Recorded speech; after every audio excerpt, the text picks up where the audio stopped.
Sometimes you say, I've tried hard about this, I've prayed about this, I've done this and I've done that and I've done that, and I haven't had much success with it. What more can I do? Well, I'm saying to you, let's begin with mind management. Can we manage your mind? Can we get into your mind and see how it works and see what files need to be deleted and what files need to be downloaded and installed? So what changes can we make in the structure of your thinking? Do you know what a pigeon is? Eagles never flock. You only find them one at a time. So if you keep attracting a gang of people around you at work, everybody want to bring gossip to you, cackling, duck, you are in bad company. Write this down. What you think is more important than what you do. And so if you want to change, you got to work on this attitude. Trees are not in the soil. They are trapped in a seed. And every one of you is a seed that was sent to the planet to produce a tree to serve the world your fruit. That's why you were born. And deep inside of you is a person no one knows yet. And what you've done so far is just initiation process. That's why no one should cancel you yet, because you ain't quite come out yet. A seed can be placed on a windowsill in your tiled bathroom and stay there for 50 years and the tree never come out. Even though the seed has a tree, it is a victim of the environment. If you can just get that seed off that windowsill and put it in soil with a little bit of water, here comes the future. That's the way life is. You are no different from a seed. So coming to a summit like this and sitting among people like this is fertilizer. It's a seed bed. It's soil for you to put yourself in. Matter of fact, when you leave here, imagine you got to prepare yourself. You got to go back to those rocky people in your job. You don't bother about what's happening around you.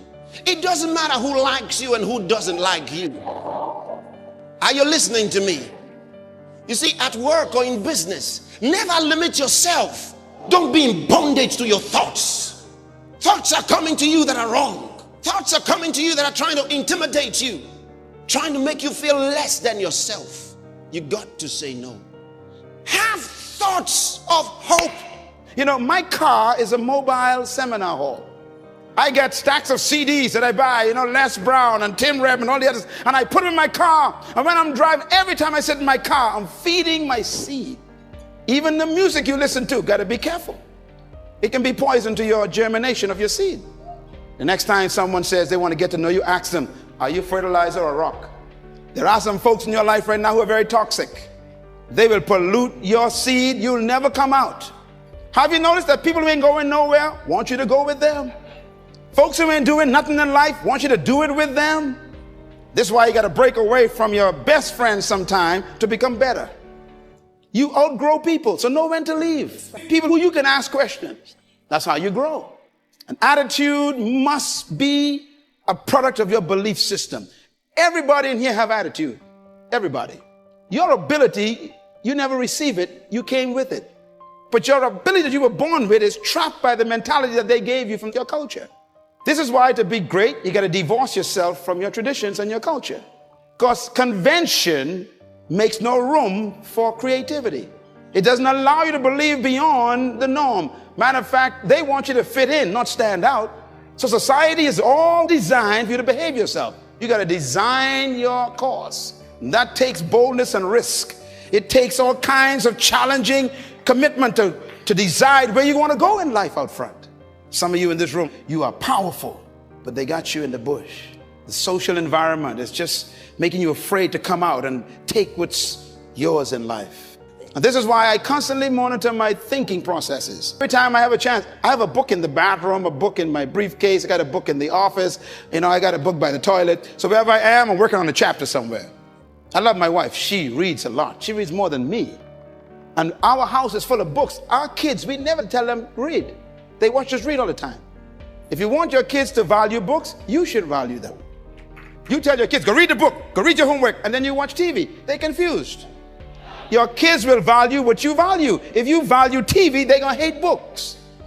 If they watch you always reading books, they're going to turn the TV off, because whatever mom and dad values and mom and dad are doing well, that must be what we should do too. So our kids fell in love with books.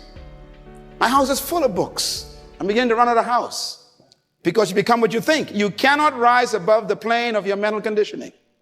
So I got to constantly keep feeding my mentality. I have to work on it so I can work up my altitude of mentality. It is your belief system which controls your behavior. I see the world differently from most people because of my belief system, which becomes my attitude creator. So I don't panic. Panic is a product of a certain belief system.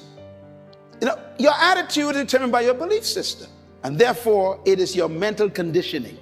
And this is designed to work on your mental conditioning, to give you a different way of thinking so that your life changes. You have to nurture yourself so that you can produce the right attitudes. And nurture means to feed yourself the right information. Change your thoughts, because your life, what you are today, is the expression of all your thoughts all these years. Period. You can make it happen. Attitudes, mentality, and mindset. If you want to be an impactful personality, you have to develop certain types of thinking and perceptions that change the way you see yourself and see the world. We can have a lot to do in determining what a year will bring forth for us. And it is true. We may not determine the exact activities or the actions or reactions of other people, but we sure enough can determine the final results. Let's talk a little bit about the lion. The lion has what I call the spirit of leadership. And this word spirit here is referring to attitude. The lion is the king because of one word, attitude.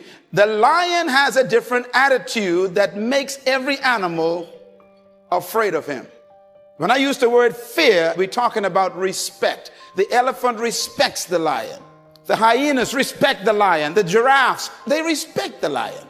What makes these massive animals respect such a small cat?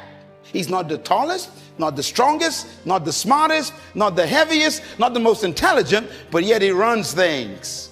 That's because the lion has something that we need to capture. So you can actually change your life from glory to glory by the renewing of your mind. And what you do to your mind will show up in its character. It will show up in what happens. Why are you the way you are? And what more would you want to add to your life? What would you like to take out of your life? In a meeting like this, there are things you'd like to add to your life. There are things you'd like to take out of your life. It's great that you know it's possible in the first place. If you don't manage your mind, then it's going to keep giving to you what it's already got. Where you are today is a function of your mind. You are the expression of all that's in your mind, the workings of your mind. That's who you are. Your personality is the expression of your mind. The Bible says, as a man thinketh, so is he. It doesn't matter how big you are, how intelligent you are, how many degrees you get. It's your mind that keeps you small. It's your mind. And it doesn't matter how small you are, or how unintelligent you may seem to be, or how much you don't have. It's your mind that keeps you small. I put it to you this way. There was a story of a man. His name was Caleb. Caleb was the man in the bush until he ran into his creator and his mentality was changed. The text says that when they went into the land to check out the land that was already theirs according to promise, they all came back, and 10 of them told Moses that the land they saw had big giants in them. And then they also told Moses that we were like grasshoppers in their eyes. Now, they never talked to the giants to find out if that's what the giants thought about them. Let me say that slow. You missed that. They went into the land to check it out. It was already theirs. They saw some people in the land. They came back and told Moses, the people are like giants. And then they said, and we are like grasshoppers in their eyes.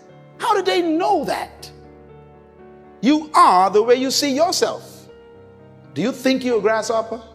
The elephant actually thinks it's a meal for a cat. It was their thinking that made them not go into the land. Be not conformed to this world, but be ye transformed by the renewing of your mind. So the renewing of your mind will help you transform your life. And I'm talking about mind management.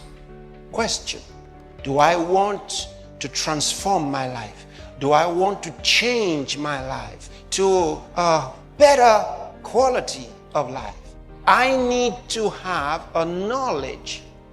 But that knowledge can only be knowledge if it works for me. Your life, how you live, what you do, the character of your words, the totality of your personality, the expression of your mind.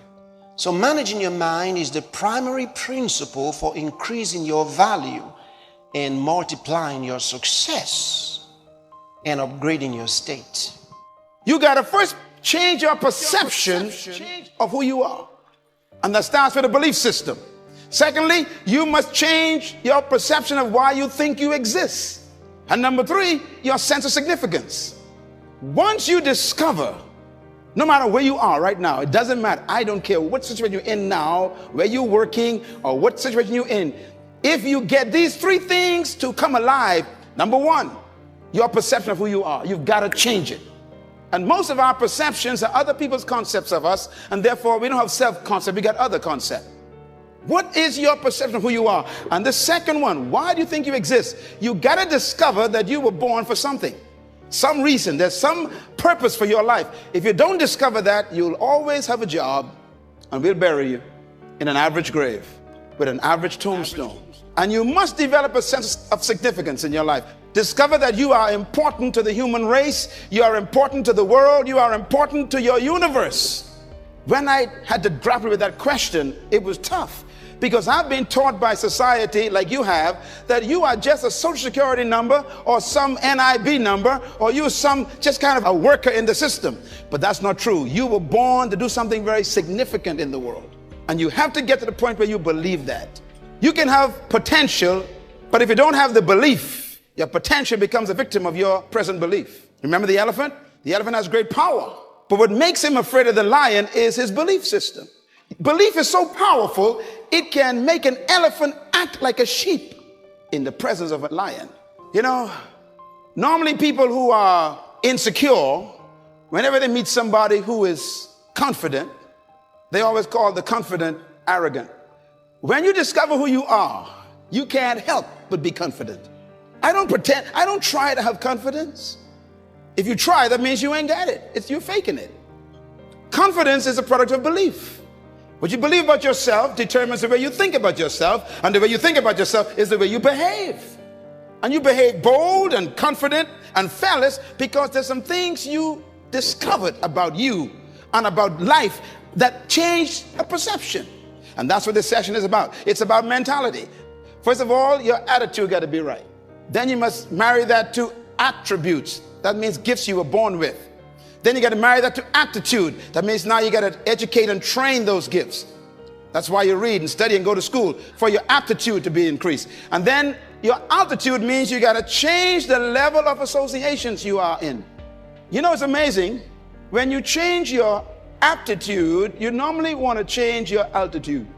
You have to appreciate the fact that no one is responsible for your life except you.